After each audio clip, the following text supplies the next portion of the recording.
Considering how addictive video games can be, the reality of various primary colored explosions locking you into a gameplay loop that just demands one more game, it's a given that you really should keep moving to get the most out of the experience. Stop, and it's something that developers can very rarely factor in. In fact, almost as a reminder to not avert your eyes for 1 second, I'm Scott from WhatCulture.com, and these are 8 video games that punish you for doing nothing.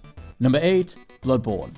More often than not in From Software's games, NPC questlines feature a make or break moment that can either win that character's favour completely or scupper your progress for the entire save file. The story of Eileen the Crow then is particularly hard to get right, especially if you're underleveled and not totally at home with the game's combat. Your second encounter with her is outside Odin Chapel, where she'll warn you of an old hunter Henrik who's gone mad. She tells you where not to go to find him, saying she can handle him herself, but Eileen is an old woman by this point, and any fight she gets into without you stepping in to help will just result in her death. Still, from the upper ledge of the Odin tomb, you might prefer to just watch.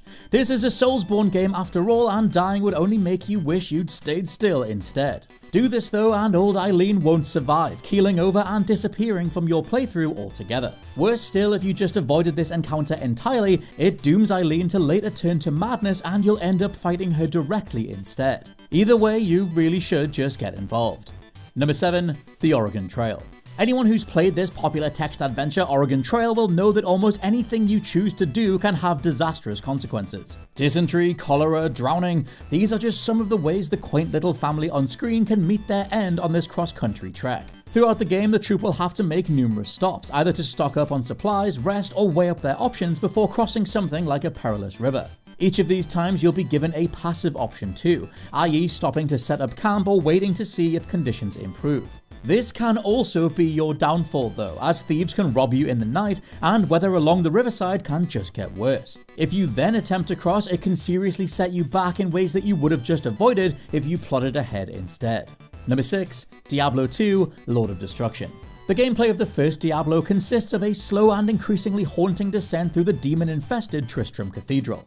Its dangers are very real, and many players got through these areas at a snail's pace compared to where something like Diablo 3 just goes. Diablo 2 is something of a middle ground, presenting vastly more open-ended environments and playstyles, and being far more frantic and action-packed as a result. This is shown to deliberate excess in the game-changing expansion pack Lord of Destruction. Your quest to kill the last of the 3 prime evils Baal takes you all the way up Mount Ariat until you reach the Worldstone Keep at its summit. This is where Baal resides, and you're gonna want to keep on your toes. Standing still for just a few moments will cause the Lord of Destruction to let out an evil laugh, then rain down a random elemental attack that wipes you out in seconds. It's a pretty interesting change-up to the Diablo formula, forcing you to stay on the move while simultaneously keeping on top of attack ranges and the best place to try and avoid harm. Number 5. Batman Arkham City.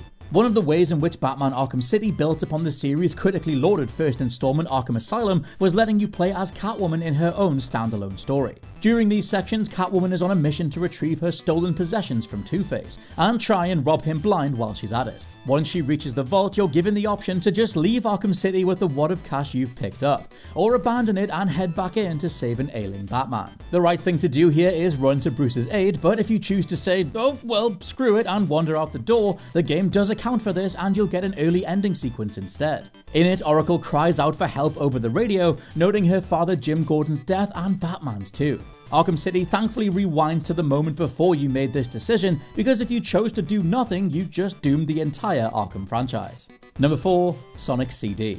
Possibly one of the most disturbing but apt animations you could ever trigger considering the character, Sonic CD has one hell of a secret tucked away if you refuse to actually move Sonic. The Blue Blur himself is literally a character built from pencil to code with a need for speed. His entire purpose was to smoke Mario and show off the Mega Drive/Genesis's power, and if you don't let him do this, he doesn't take it too well. Stand still and Sonic will begin tapping his foot, like in other Sonic games so far. Continue though, and in Sonic CD, and only Sonic CD, Sonic yells "I'm outta here" and jumps off the edge of the screen to his own death. Sega likely thought this was a bit too dark, and the idea wasn't repeated in any future Sonics. Still, I'd take a nosediving Sonic over the cutscenes in Sonic Adventure any day.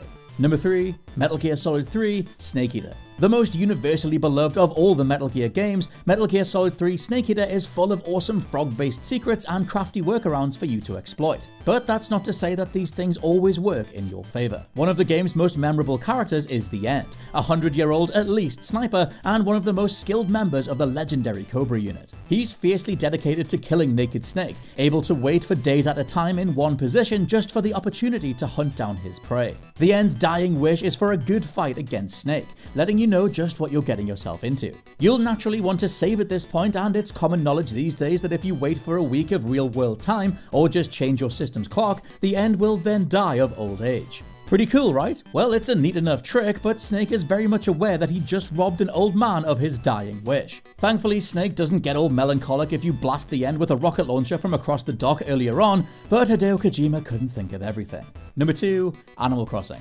Gone are the days when you could boot up a light-hearted game, play for half an hour, then get on with the rest of your day. Now you're expected to be riveted 24/7, drinking in constant content packs and live events, or as the Animal Crossing games demonstrate, things can go very wrong. See, your town is the entire reason to care about any Animal Crossing game, from its inhabitants to the scenery to everything in between. You'll want to keep it in tip-top condition at all times, making sure to pull up the weeds and clear away any rubbish. This ensures everyone stays happy and contributes to how the game ranks or your customization too. What absolutely sucks then is if you go even a single day without playing. Your town will start being overrun with litter, unruly shrubbery and all sorts of other one-off bits and pieces that apparently only you have the power to pick up. On top of that, residents can full-on leave if things get too bad. I mean, hey, Isabel, maybe instead of coasting by on life being twee AF, you grab a trash spike and get to work. And number 1, Alien Isolation.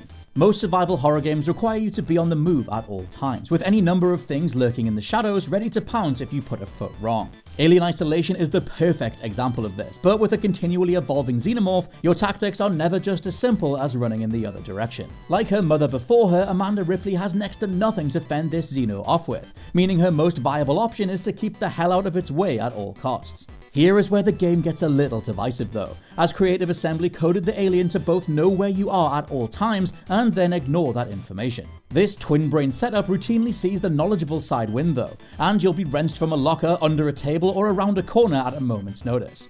In a move that means Isolation is the best Alien game ever because you can never truly exhale and relax, constantly staying on your toes, it also means the reality of stopping to let the Xeno walk past will still see you torn to shreds every other time. And those were just a handful of video games that couldn't risk you standing still for a second. Let me know your favourites down in the comments below, and please subscribe to the What Culture Gaming podcast. We're available everywhere from iTunes to Spotify, Acast to Podbean, and besides the regular main show on a Wednesday, we also have 2 bonus shows only available in audio form. Myself and Josh dive into a major news topic every Monday, and me and Jules answer all your weekly questions in Friday's wind-down show, the Untitled Banter Podcast. For now, I've been Scott from WhatCulture.com, and I'll catch you soon.